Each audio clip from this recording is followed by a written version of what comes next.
What do I have in front of me? It says Yuhi, TyrellN6 in here. Wait, am I looking at a free plugin? Absolutely, yes. It's a free plugin from Yuhi. And the best part of it is that it shares the same DNA as Diva. It was actually developed from an early version of Diva, so it sounds massive. In this tutorial, I want to show you what TyrellN6 is all about, what kind of psychedelic wizardry we can get out of it, and why you should have it in your arsenal. Before we dive into this tutorial, if you like my content and want to support my work, don't forget to leave a like, comment, and subscribe. Things like that helps the channel a lot. And if you're feeling like buying me a coffee, there's a super thanks button for that. Now that said, let's dive into this tutorial. First things first, I'm not using the original skin of the plugin because honestly, it looks really bad on a 4K screen. I'm using this free one instead. You can download it down in the description, but fear not because TyrellN6 is back into development. Actually, this is a beta version that you can download for free on Yuhi's website, and in future updates, they will work on a new GUI, or maybe they will just enhance the GUI, but anyways, it will look really good on a 4K screen. So till then, I'll be using this free skin. Now that out of the way, let's overview this plugin real quick. We got a couple of oscillators in here with a dedicated oscillator modulation section. It allows for soft sync, PWM modulation, vibrato, glide control, and offset for the glide. It also allows for drift of the oscillators. Basically, they will start behaving like old analog oscillators that are not precise in pitch. We got also a couple of LFOs with your bread and butter shapes. We got a couple of envelopes with fall and rise parameter for the sustain. This is just like on the virus. Let's say you set the sustain somewhere in here. If you set the fall somewhere rather than here, what will happen is that the envelope will go from the attack to the decay stage. When it will arrive to the sustain, it's going to fall to 0. And if you set it to rise, it's going to rise to maximum value. So it's like adding a stage between the sustain and the release. Next, we have a modulation matrix with a couple of slots and an expression control for each of the slots. And we also have a cross modulation slot. This is only for FM from oscillator 1 to oscillator 2, or we can actually modulate the PWM of oscillator 2 via oscillator 1 or filter FM. And of course, it has its own expression control. Filtering wise, we have a very juicy multi-mode filter in here with low pass and high pass shapes. We can, of course, mix between them. They're in parallel, so we can go from low pass to notch in here and high pass. We have 3 poles, or 3 settings for the poles, 12, 24, and 36 dB.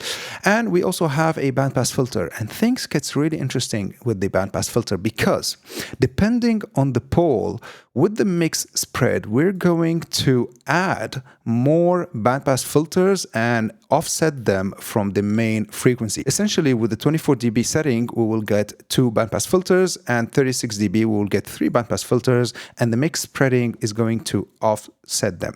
Check this out. So in the mixer, let's leave only oscillator 1 to listen to. All right, let's close the filter, of course, to hear it. Give it some resonance. Now, what I'm going to do is just move the mix spread and check on the spectrum the second bandpass filter that will appear. Check this out. See this? Okay, let's set the release in here to full.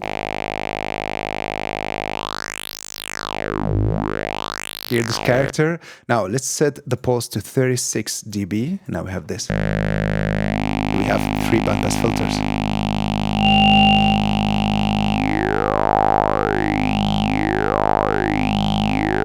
You hear the throaty character we got. So how about we take the second envelope in here and modulate the mix spreading? I'm going to do it using the modulation matrix. So modulation matrix, mix spread, just like so. The modulation here, ADSR 2. Let's set it to almost all the way up. Actually all the way up. Slow attack, just like so.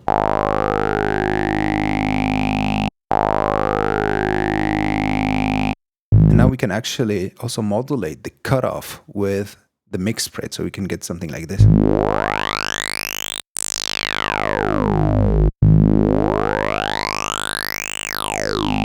Right?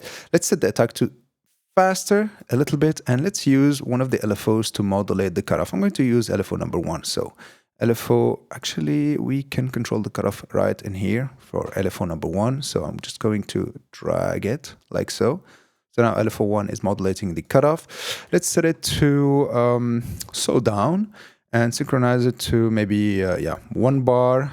The depth of modulation in here, I don't want the module to control it, so turn it off, set it to 0, and now we have this. Check this out. Okay, let's set the waveform to saw up. Okay, too much modulation.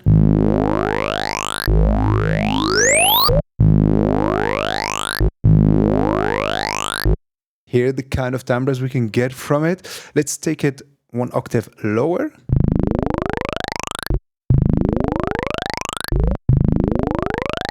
This is awesome. Let's set the attack on the ADSR a bit faster, like so. Less modulation from the LFO. Now, I want to push things further by introducing some filter FM, right? So in the modulation matrix in here, cross modulation, set it to filter FM like so. But filter FM from the saw wave doesn't give us the nice, juicy results I'm looking for. I mean, check this out. We're already FMing way too much, right? So what I'm going to do in here, I'll set the first oscillator to triangle, just like so. I'm going to introduce the second oscillator on so we get the same timbre. And the first oscillator is going to only modulate filter FM. So I'm going to turn it down in the mixer. And now we have this. Check this out.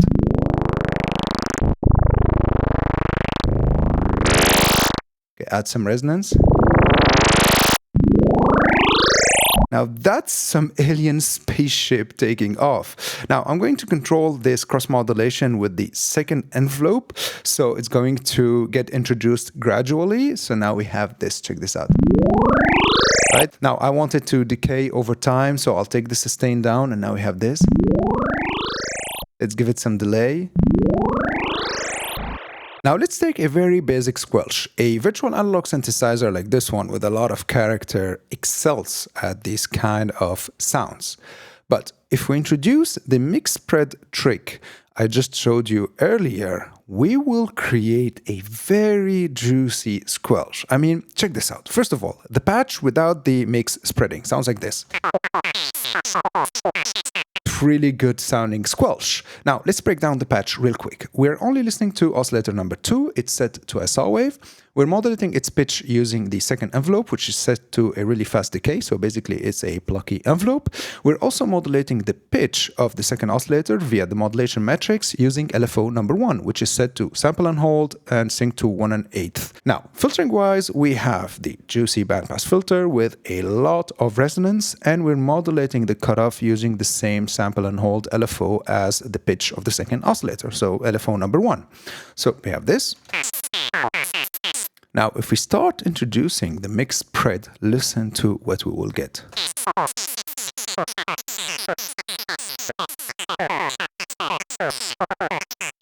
We've just created a really juicy squelch. And now what I'm going to do, I'll modulate this mix spread, but I'll modulate it using the second LFO. I'll set it to sample and glide, and I'm going to sync it to a rate of 1 and 2, should be good. And I'm going to set its phase to random. Now, in the modulation matrix, let's modulate the mix spread just like so, set it to LFO2. Now, because the LFOs of Tyrell are bipolar and there's no unipolar switch on them, in the modulation matrix, if we set the expression control in here to the same LFO as the modulator, so LFO2, just like so, we can actually create unipolar modulations. Check this out. I set it all the way up, modulation almost all the way up. I don't want it to exceed this stage. Right? So now we have this. Check this out. Actually, let's set the LFO in here to a triangle. Check what we'll get. It's going really fast. Let's set it to 1 bar.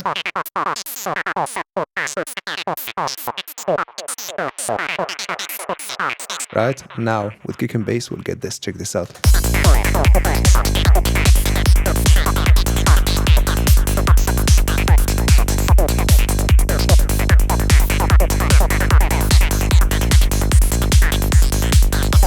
Tyrell was built on an early version of Diva, and just like Diva, it can create awesome, juicy FM leads. check this out. We're going to listen to only oscillator number 2. We're going to sync it to oscillator number 1, just like so. Right? And now we're going to modulate it or cross-modulate it from oscillator number 1. So we have this.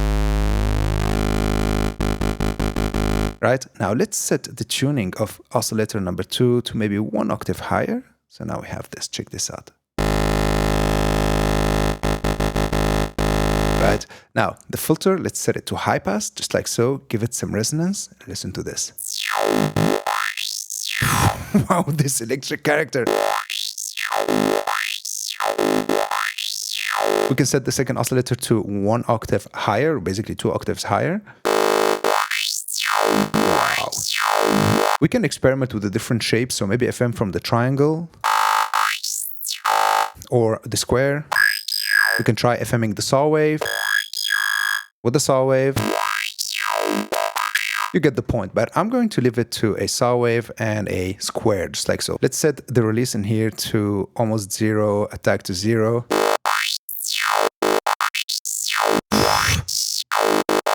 This is awesome. And you know what's even crazier? We can change the mix spreading in here to get a pseudo notch, because you know in here we got a notch filter, right?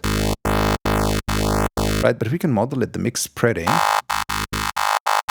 So we kind of like blend a little bit between a notch and a high pass filter. We can do so by setting the first LFO to sample and hold, just like so. Set the rate to 1 1/8. Now let's modulate the mix spreading using the modulation matrix, just like so. LFO 1, and of course I want unipolar modulation, so expression LFO 1, just like so. Let's set it all the way up and modulate just a tiny bit like so. We're not hearing anything because the mod wheel is controlling the depth of modulation of LFO number 1, so we're going to take it off just like so. So now we have this.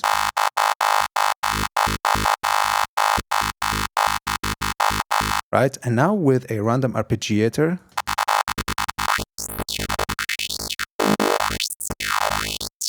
okay, maybe less modulation on the mix spread. It's going way too much in the notch territory. I don't want that.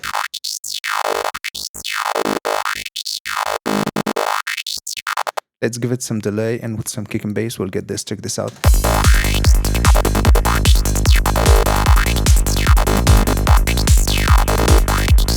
Super sharp FM lead.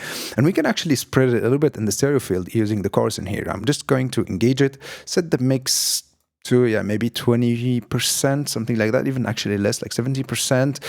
Let's set the rate to something slower. Depth, let's keep it the way it is. And now we have this. Check this out.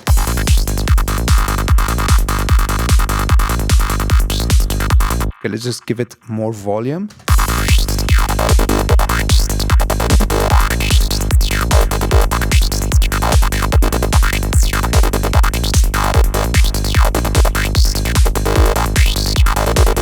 If you like what you're hearing and you want to support the channel, all of the presets I made in this tutorial plus extra ones will be available to my Patreons, so go check that out. And if you want to dive deeper into Psytrance production and sound design, check out my Presets Masterclasses on my Gumroad, link in the description. TyrellN6 is full of really interesting and weird quirks, but maybe the most interesting, the one on top of the list, at least for me, is its ring modulation, because we can ring mod the filter itself, right? Check this out. Let's take off both oscillators. So now oscillator number 2 is ring modding the filter, right? To hear it, we need to close the filter, give it some resonance, and of course, turn on the ring modulation. So now we have this. Without the resonance. Now I'll set the oscillator to a saw wave, just like so. Better results, at least to my ears. And I'm going to modulate its tuning using the first LFO. So I'll set the modulation here to LFO 1, and I'll set it all the way, just like so. I'll keep LFO 1 to a triangle, just like so, and I'll set its rate to 1 bar, just like so. So now we have this. Of course, we won't hear anything because the mod wheel is controlling the modulation amount of LFO 1. I always forget about it. So let's take it off. Now we have this.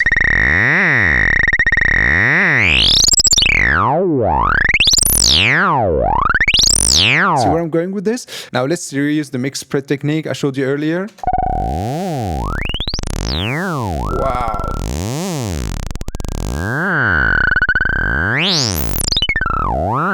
You know what? Let's modulate the filter cutoff using the second LFO. But I'm going to set the second LFO to sample and glide. I'll keep it to a rate of 1 bar, just like so. Of course, no control from the mod wheel in here, right? And let's set the modulator in here to LFO2, just like so. Give it a tiny bit of modulation. So now we have this. Wow.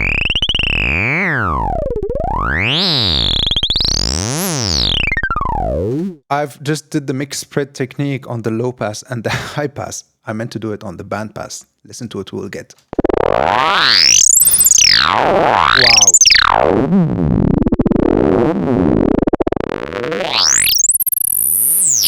Okay, let's turn on Soothe because now things are getting really out of hand. This glassy organic character we got. And you know what I love about these patches is that now we can do whatever we want with them. Like we can glitch them up. I'll use Infiltrator for that. I have a really basic glitch patch in here. I'll set the mix all the way up. I'm going to take off the nasty low frequencies using a high pass filter in here using EQ5. And I'll add a little bit of comp filtering in here. Just a tiny bit using Bitwig's on comp filter. Let's add a random modulator in here first. Let's say, random. And let's modulate the feedback of the comp filter using this random modulator, just like so. I'll set the random modulator to a rate of 8th note, right? And now we have this. Check this out.